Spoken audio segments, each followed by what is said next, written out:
Hello, my name is Cody Malloy, and today I'm going to be discussing the presidency of Barack Obama. I'm going to be discussing his presidency from a historical and non-partisan point of view, meaning, at the end, I'm not really going to decide if his presidency was good or bad, but more importantly, I'm going to be discussing the events that happened during his presidency and why do historians choose to study them today.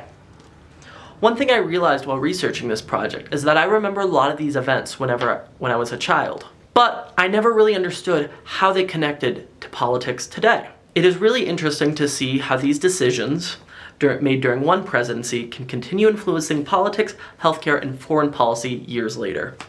My goal today is to explain these events in a way that a historian or political scientist might, focusing on evidence rather than my own opinion.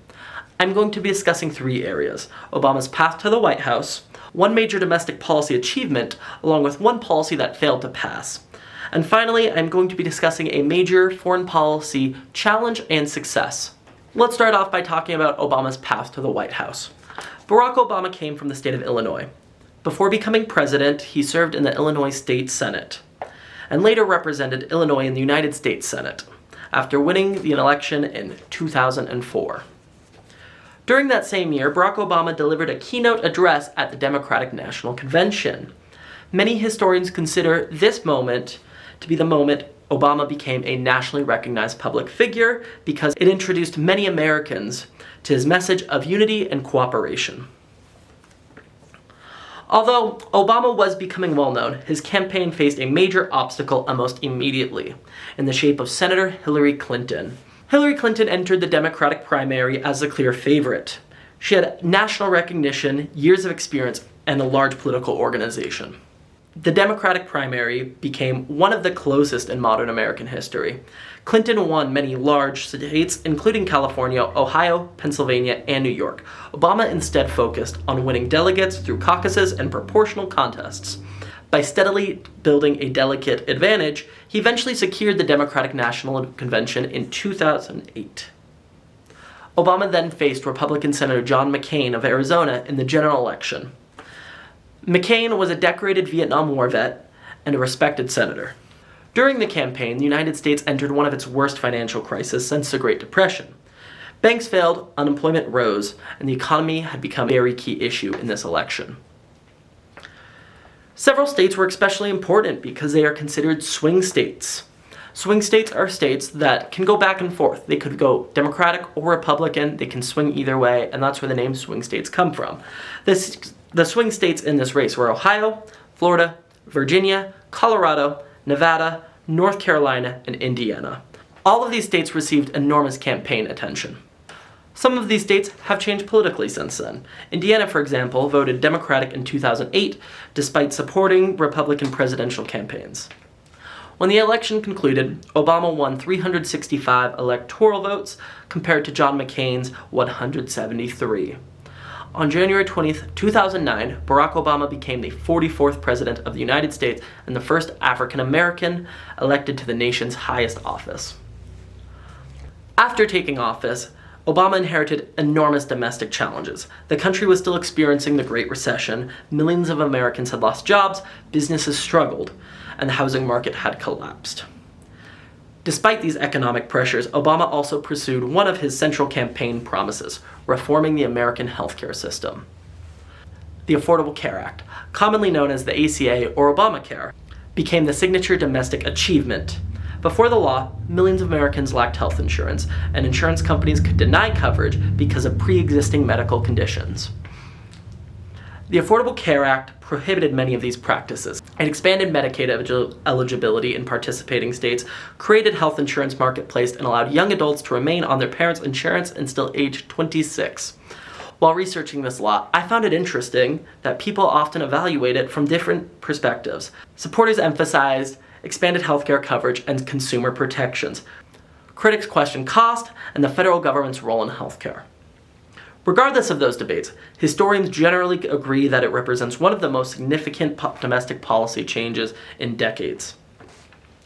Passing the legislation required months of negotiations. Obama met with congressional leaders, delivered public speeches explaining the proposal, and worked with Democratic lawmakers to gather enough support for the passage. Ultimately, the bill passed largely with Democratic support and was signed on March 23, 2010. Not every Democratic policy succeeded, though. Obama also supported comprehensive immigration reform that combined stronger border security with changes to the immigration system. However, Congress could not reach agreement. Political disagreements prevented comprehensive legislation from becoming law during his first term. One thing I took away from researching this section is that presidents cannot simply accomplish every campaign promise because they still depend on Congress. Even when a president strongly supports an issue, the legislative process requires compromise and enough votes in both chambers. The political consequence of this became clear in the 2010 election. Democrats lost 63 seats in the House of Representatives, and Republicans gained control of the chamber. Political scientists often describe this pattern as the midterm penalty because the president's party